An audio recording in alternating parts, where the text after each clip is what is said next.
Hello everyone, मैं श्रुति welcome करती हूँ आपका एडुग्रो में। एक ऐसा चैनल है जहाँ पे आपको 6 to 12 का सारा कंटेंट मिलेगा बिल्कुल फ्री ऑफ कॉस्ट। सो कैसे हैं आप सब, कैसी चल रही है प्रिपरेशन अपने एग्जाम्स की, प्लीज हमें कमेंट सेक्शन में बताइए। और अगर आपको कोई भी डाउट है किसी भी सब्जेक्ट से रिलेटेड तो प्लीज हमें कमेंट सेक्शन में बताइए। हम पूरी की पूरी ट्राई करेंगे आपके डाउट्स को क्लैरिफाई करने के लिए। सो आज हम स्टार्ट करेंगे अपना चैप्टर जिसका नाम है भोली। तो आपको स्ट्रेस नहीं लेना आपका एग्जाम्स का, मैं बार बार ये सेम बात कहती हूँ, कोई स्ट्रेस नहीं लेना।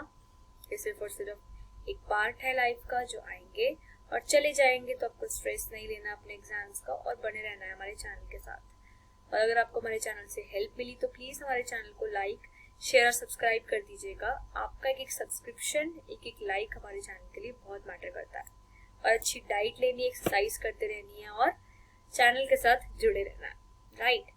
सो आज का चैप्टर है भोली। हमने लास्ट क्लास में डिस्कस किया था चैप्टर द नेकलेस, राइट। अब हमारा चैप्टर है भोली जिसको हम स्टार्ट करते हैं। In this article you will be reading about the Bholi summary. Bholi is a work by Khwaja Ahmad Abbas. He was an Indian film director, screenwriter, novelist and journalist. He did his work in Hindi, Urdu and English language. In his stories about a girl who had fallen off a cot in the head, there some part of the brain was damaged and she remained a backward child. She stammered and also put marks on her face. Everyone made fun of her. However, her life changed when she started going to school. A kind-hearted teacher encouraged her and she overcame the problem of stammering. So ये article कौन इसका author है? ख्वाजा अहमद अब्बास।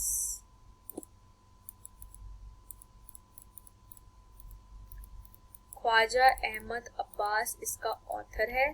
तो ये Indian film को direct करते थे, screen writer भी थे, स्टोरी को लिखते भी थे, नॉवेल्स भी लिखा करते थे और एक जर्नलिस्ट भी थे, राइट, रिपोर्टिंग किया करते थे। उसने अपनी ख्वाजा अहमद अब्बास ने हिंदी, उर्दू और इंग्लिश लैंग्वेज में बहुत सारी स्टोरीज लिखी हैं। ये स्टोरी एक गर्ल के बारे में है जिसके अंदर थोड़ी सी उसको प्रॉब्लम थी। उसका थोड़ा सा जो पार्ट है ब्रेन का वो डैमेज हो गया था और वो एक बैकवर्ड चाइल्ड थी, राइट। वो हकलाती थी, स्टैमर करती थी बोलते हुए और उसके थोड़े थोड़े फेस पर मार्क्स भी थे। तो सब उसका बहुत ज्यादा मजाक उड़ाते थे। बट उसकी लाइफ कंप्लीटली चेंज हो गई जब वो स्कूल के अंदर गई। वो एक बहुत ज्यादा काइंड टीचर से मिली जो बहुत ज्यादा पोलाइट थी, जो उसको एनकरेज करती थी और अच्छा करने के लिए, और उसने जो उसकी हकलाने की प्रॉब्लम है उसको भी दूर करने में हेल्प करी। Moreover, she was asked to marry in exchange for dowry. She refused that. She said that she would not marry a greedy person. On the contrary, she will serve her parents in old age and teach in the same school where she learned so many good things. तो उसको offer आया कि वो Mary करेगी, but Mary करने के लिए उसको क्या देनी पड़ेगी? डोरी देनी पड़ेगी, राइट। कुछ गिफ्ट्स देने पड़ेंगे, कुछ डोरी सिस्टम को फॉलो करना पड़ेगा। तो उसने बिल्कुल रिफ्यूज कर दिया, इनकार कर दिया। उसने कहा कि मैं किसी लालची आदमी से शादी नहीं करूंगी जो मुझसे शादी इसलिए कर रहा है क्योंकि उसे बदले में कुछ सामान चाहिए, कुछ पैसा चाहिए। बट मैरिज के बजाय वो क्या करेगी? अपने पेरेंट्स को जब वो बूढ़ी हो जाएगी उनको सर्व करेगी और उसी स्कूल के अंदर पढ़ाएगी जिसके अंदर वो खुद पढ़ी हुई है, जहाँ से उसने बहुत सारे खुद अच्छी वैल्यूज सीखी है। The story is about a girl भोली whose real name is Sulekha. She suffered from brain damage and thus used to stammer more than support from the disease of smallpox, which left marks on her face. This made her look ugly. Due to this illness and ugly face, people make fun of her. People also called her Boli as she remained a backward child. She had thoughts, 7 children, 3 sons and daughters. Boli was the youngest of all daughters. All others were healthy and strong, acceptable. They were worried about their marriage. One day, Taksina Sahib came to perform the opening ceremony of the primary school in the village. She asked Narmada to send her daughter to school. Boli's daughter was not in support of sending her to school, yet she agreed. तो ये story है भोली के बारे में जिसका real नाम सुलेखा है, बट उसको प्यार से सब भोली बुलाते हैं। उसका ब्रेन डैमेज की थोड़ी सी प्रॉब्लम थी और वो बोलते हुए हकलाती थी। और उसको स्मॉल चिकन पॉक्स हो गया था। चिकन पॉक्स की वजह से उसके जो फेस है उसके ऊपर बहुत छोटे छोटे गड्ढे थे, बुक मार्क्स थे, मतलब पोर्स थे, ओपन पोर्स थे, फेस पर गड्ढे थे। इसकी वजह से वो बहुत ज्यादा अगली दिखती थी, वो अच्छी नहीं दिखती थी। तो उसकी अगली फेस की वजह से पीपल उसका बहुत ज्यादा मजाक उड़ाते थे और इसलिए वो बहुत ज्यादा पीछे रहने लग गई। वो एक बैकवर्ड चाइल्ड थी। और अगर हम उनके पेरेंट्स की बात करें तो उनके 7 चिल्ड्रन थे, उसमें से 3 बेटे थे और बाकी 4 डॉटर्स थी। उसमें से जो भोली थी सबसे ज्यादा छोटी थी, बाकी सारी डॉटर्स हेल्दी थी और स्ट्रॉन्ग थी उसके सिवाय। तो उसके पेरेंट्स को उसकी मैरिज की बहुत ज्यादा परवाह होती थी कि इससे कौन मैरिज करेगा। तकसीला साहिब जो है, जब वो एक कैरेक्टर है स्टोरी के अंदर, जब वो आई इसके अंदर, जब वो विलेज के अंदर आई तो उसने देखा कि प्राइमरी स्कूल की ओपनिंग सेरेमनी देखी। उसने कहा कि अपनी बेटी को स्कूल भेजो। सारे बेटे को उसने कहा कि सारी की सारी गांव की लड़कियां स्कूल जाएंगी, बट भोली की मदर सपोर्ट में नहीं थी कि स्कूल भेजना चाहिए, बट फिर उसने एग्री कर दिया। At first, Boli was frightened to hear about school. However, she was properly scared for Govan, another shipment, to believe that she was taken to a better place than her home. She was happy to see girls of her age. She wanted to make one of them her friends. However, when the teacher asked her name, she struggled and all the girls loved. This encouraged her badly. She started crying, but the teacher was a kind-hearted woman. She encouraged her to speak. Moreover, she told her that she could overcome a stripping completely if she come to school daily. This could also be a sign of hope and new life in Boli.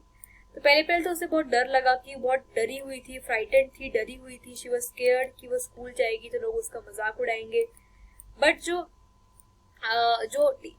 तकसीरा Sahib थी उसने कहा कि आपको अच्छा लगेगा, right. उसे खुद भी लगा कि वो एक अच्छे प्लेस में जा रही है अपने घर से। तो जब वो गई तो उसने देखा कि बहुत सारी और लड़कियां भी है उसकी उम्र की, तो वो चाहती थी कि ये लड़कियां मेरी फ्रेंड्स बने। बट टीचर ने जब उसका नाम पूछा तब वो हकलाने लग गई और वो स्ट्रगल कर रही थी अपना नाम बोलने में। तो सबने उसके सारी की सारी गर्ल्स हंसने लग गई और उसका मजाक उड़ाने लग गई, तो वो रोने लग गई। बट टीचर बहुत ज्यादा काइंड थी, उसने उसको मोटिवेशन दी, एनकरेज किया कि आप बोलो। उसने कहा कि अगर आप रोज स्कूल आओगे तो आप अपनी स्टैमरिंग की प्रॉब्लम, हकलाने की प्रॉब्लम को दूर कर सकते हो। तो इससे क्या हुआ, भोली के अंदर एक न्यू लाइफ, न्यू क्यूरियोसिटी बढ़ी, न्यू होप आया कि वो रोज स्कूल आएगी। Years passed, the village became a small town. Moreover, the little primary school turned into a high school. Other improvements have also been taken place. A marriage proposal came for the Bholi. It was a lame old woman whose children were grown up.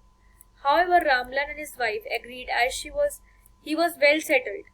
Bholi's sister together formed and spent his sister wedding. However, when the groom was about to grade, the brighter woman slipped the wheel from the space. The boy refused to marry such an ugly girl without a dowry. Ramlal managed the amount. बहुत time बीत गया, जो भोली थी अब वो बड़ी हो गई। विलेज जो था वो भी एक छोटा सा शहर, टाउन बन गया था। तो वहां पे एक छोटा सा प्राइमरी स्कूल भी आ गया था जो वो हाई स्कूल में बदल गया था और बहुत सारे इम्प्रूवमेंट्स भी होने लग गई। तो भोली की एज बढ़ गई, तो बहुत सारे मैरिज, उसके लिए एक प्रपोजल आया मैरिज के लिए। वो एक जो लड़के की माँ थी वो एक लेम थी, वो बहुत बूढ़ी औरत थी जिसके जो चिल्ड्रन है बहुत बड़े हो गए थे। पर जो रामलाल है, मतलब जो भोली के फादर हैं, और उसकी वाइफ ने एग्री कर लिया क्योंकि लड़का वेल सेटल्ड था, राइट। और जब वो भोली ने भी एग्री कर लिया, बट जब वो वहां पर गए तो उसने देखा, उसकी शक्ल देखी भोली की लड़के ने, तो उसने बिल्कुल मना कर दिया कि मैं इससे शादी नहीं करूंगा। और उसको बाद में पता चला कि डोरी का अमाउंट, इसने हमें कुछ पैसे भी नहीं दिए हैं, बट बाद में उसके पापा ने जो अमाउंट वो मांग रहा था वो मैनेज कर लिए थे।